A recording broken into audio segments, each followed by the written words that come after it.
అందరికీ నమస్తే అండి. Welcome to AVR Telugu vlogs.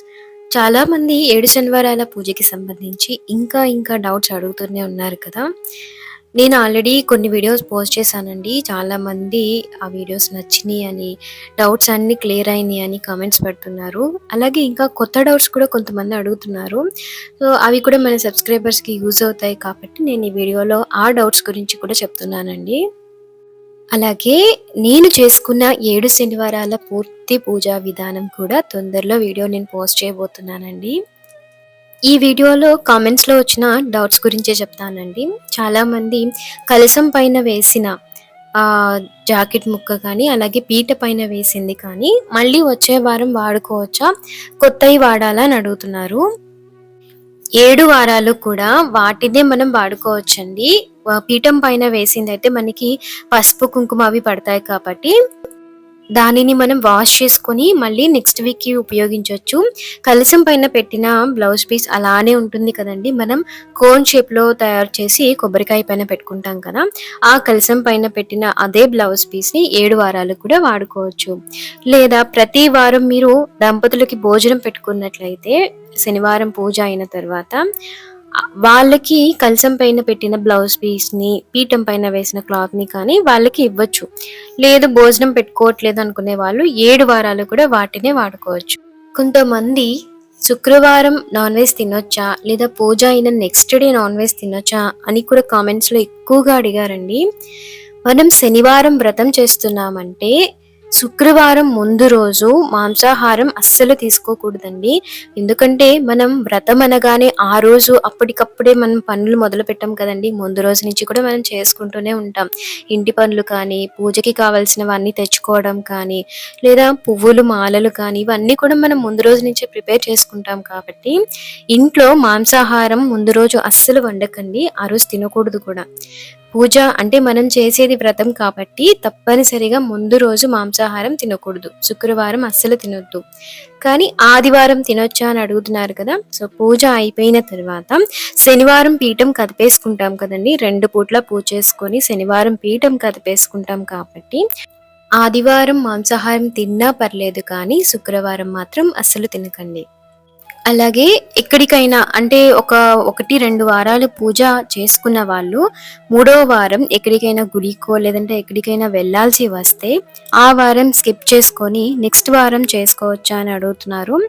మనం ఎవరైనా చనిపోయిన వాళ్ళ దగ్గరికి వెళ్ళాల్సొచ్చో, లేదంటే ఇంట్లో వాళ్ళు ఏదైనా ఇదైనప్పుడు, మనకి మైలు లాంటివి వచ్చినప్పుడు, లేదా పీరియడ్ ఆటంకం వచ్చినప్పుడు పూజ స్కిప్ చేసుకోవచ్చండి. ఇలాంటి పుణ్యక్షేత్రాలకి వెళ్ళాల్సి వచ్చి మనం స్కిప్ చేసుకోవాలి అంటే లోకల్ అంటే ఓకే. మనం మార్చుకోగలము. లేదా ఎప్పటినుంచో రిజర్వేషన్ చేసుకొని కొన్ని ఉంటాయి కదా! తిరుపతి లాంటివి వెళ్ళాల్సొచ్చినప్పుడు తప్పదు కాబట్టి వెళ్ళిపోవచ్చు. కానీ పూజ మాత్రం ఆపకండి. ఎక్కడికైనా వెళ్ళాల్సి వస్తే ఆ రోజు ఆపేసుకొని నెక్స్ట్ డే వెళ్ళేలాగా చూసుకోవాలి. అంతేగాని పూజని స్కిప్ చేయకండి మాక్సిమం వీలైనంత వరకు. ఇంకొకళ్ళు ఉదయం పూజ చేసుకొని తలుపుకి తాళం పెట్టేసి ఎక్కడికో వెళ్ళాల్సొచ్చింది. సో, అలా వెళ్ళాము అని చెప్పి కూడా అడుగుతున్నారు. సాయంత్రం పూజ చేయడం కుదరలేదు అని కూడా చెప్తున్నారు. ఈ 7 శనివారాల పూజ ఉదయం, సాయంత్రం 2 పూట్ల తప్పకుండా చేసుకోవాలండి. ఒకవేళ పూజ చేసిన వాళ్ళల్లో ఎవరికైనా ఒకరికి కుదరకపోతే ఇంకొకళ్ళు చేయొచ్చు. లేదా ఇంట్లో ఉన్న వాళ్ళైనా సరే రెండో పూట తప్పకుండా దీపారాధన చేయాలండి. ఒక్క పూట చేసి వదిలేయకూడదు 7 శనివారాల పూజ. ఎక్కడికైనా వెళ్ళాల్సి వస్తే తాళం అస్సలు పెట్టకూడదండి. మనం ఇంట్లో పీఠం పెట్టుకొని, కలశం పెట్టుకొని ఇంటికి తాళం పెట్టకూడదండి. ఇంట్లో ఎవరో ఒకళ్ళు ఉండాలి. సాయంత్రం కూడా పూజ చేసుకోవాలి. నేను ఒక చిన్న విషయం చెప్దామనుకుంటున్నానండి. కొంతమంది ఏడో శనివారం 7 దీపాలు పెట్టుకుంటాము. మొదటి వారం నుంచి 2, 3 అలా పెట్టుకుంటున్నాము అంటున్నారు. మనం పిండి ప్రమిదలు మెయిన్ కదండీ 7 శనివారాల పూజకి. సో, వాటి గురించి నేను చెప్తున్నాను. మనం విడిగా ఎన్ని దీపాలు పెట్టుకున్నా మనం పెట్టే పిండి ప్రమిదలే లెక్క అన్నమాట. సో, 1, 2 అలా కాకుండా కంపల్సరీ 7 వారాలు కూడా 7 దీపాలు పెట్టుకొని పూజ చేయండి. ఎందుకంటే ఈ 7 అనే సంఖ్య చాలా ముఖ్యమండి ఈ పూజలో. మనం పెట్టే పళ్ళు కానీ లేదా దీపాలు కానీ ఏవైనా సరే 7 సంఖ్యలో ఉండేలాగా చూసుకోవాలని మనకి ఆల్రెడీ వ్రతకథ పుస్తకంలో కూడా ఉంది. ప్రతి వారం 7 దీపాలు ఉండేలాగా చూసుకోండి. అలాగే నాన్ వెజ్‌తో పాటు భార్యాభర్తలు కలవచ్చా అని కూడా కామెంట్స్‌లో అడుగుతున్నారు. అంటే ముందు రోజు ఫ్రైడే, సండే అలా. చెప్పాను కదండీ! మనం వ్రతం ముందు రోజు చాలా నిష్టగా ఉండాలి. మీరు సండే ఉండకపోయినా పర్లేదు కానీ, ఫ్రైడే మాత్రం తప్పకుండా నియమం పాటించాలండి. దంపతులిద్దరూ దూరంగానే ఉండాలి. అలాగే శనివారం ఉదయం తలస్నానం చేస్తే సరిపోతుందండి. సాయంత్రం చేయక్కర్లేదు. మామూలుగా స్నానం చేసి దీపారాధన చేసుకోవచ్చు. మోస్ట్‌లీ ఎక్కువగా వచ్చే కామెంట్ ఏంటంటే, వ్రతం చేసిన రోజు అంటే శనివారం ఉదయం పూజ మొత్తం పూర్తయిన తర్వాత పీరియడ్ వస్తే, ఆ రోజు మనకి కౌంట్ అవుతుందా? ఆ వారం పూర్తయినట్లేనా? లేదా వదిలేసాలా అని అడుగుతున్నారు. శనివారం పూజ మొత్తం పూర్తయిన తర్వాత పీరియడ్ వస్తే, అది మనకి ఆ వారం కింద కౌంట్ అవుతుందండి. ఆ వారం పూజ మొత్తం చేసేసుకున్నాం కదా! ఒక ఈవినింగ్ పూజ మాత్రమే ఆగుతుంది. అది కూడా మీకు సెపరేట్ రూమ్ ఉండి, ఇంట్లో ఎవరైనా పూజ చేసేవాళ్ళు ఉంటే, వాళ్ళు సాయంత్రం పూజ చేసుకొని పీఠాన్ని కదిపేయొచ్చు.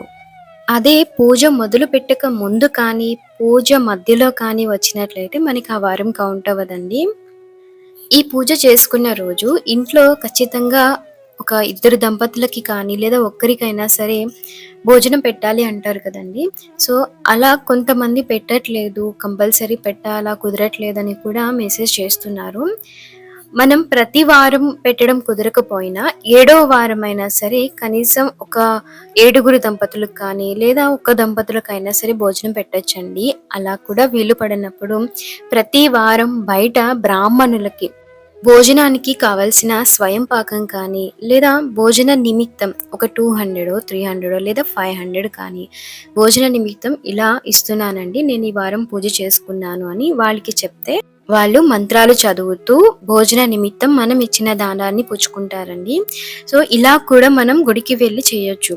ఈ దానం వెంకటేశ్వర స్వామి గుడిలోనే కాదండి, ఏ గుడిలో పంతులు గారికైనా సరే ఇవ్వచ్చు. మీ ఇంటి దగ్గరలో ఏ గుడి ఉంటే ఆ గుడిలో దానం చేయొచ్చు. ఈ 7 శనివారాల పూజ చేసుకున్న వాళ్ళు ఉదయం, సాయంత్రం 2 పూట్ల పూజ చేసుకుని అప్పుడు మాత్రమే పీఠాన్ని కదుపుకోవాలండి. ఏదో పని వచ్చింది కదా! అవసరం వచ్చింది వెళ్ళాలి. ఒక్క పూట పూజ చేసి పీఠం కదిపేస్తాను. ఇలా అస్సలు ఆలోచించకూడదండి. మనం చేసే పూజ కానీ, నియమాలు కానీ నిష్టగా పాటిస్తేనే స్వామి అనుగ్రహం కూడా మనపై అలానే ఉంటుంది. ఇంకొక ముఖ్యమైన విషయం అండి. పూజ చేసిన రోజు, పూజ అయిపోయిన తర్వాత టీవీ చూడడం, మూవీస్ చూడడం, లేదా ఫోన్‌లో రీల్స్ చూడడం ఇలాంటివి అస్సలు చేయకండి. మనం పూజ ఎంత నిష్టగా స్వామికి పూజ చేస్తూ ఆయన్ని అలా ఆరాధించుకుంటూ ఉన్నామో, ఆ రోజంతా కూడా స్వామికి సంబంధించిన ఎన్నో కథలుంటాయి. పుణ్యక్షేత్రాలని చూడొచ్చు. మనకి అవి కూడా ఫోన్‌లో ఉంటాయి కదండీ! సో, అవి మాత్రమే చూడండి. అలాగే స్వామికి సంబంధించిన దేవుడి పాటలు కానీ, స్తోత్రాలు కానీ ఫోన్‌లో ప్లే చేసుకుంటూ విన్నా ఆ రోజంతా స్వామి పైనే మన మనసు లగ్నమై ఉంటుందండి. సో, ఇదండి ఇవాల్టి వీడియో. ఆ స్వామివారి దయ వల్ల అందరూ పూజ బాగా చేసుకోవాలని కోరుకుంటున్నాను. శ్రీమాత్రే నమః.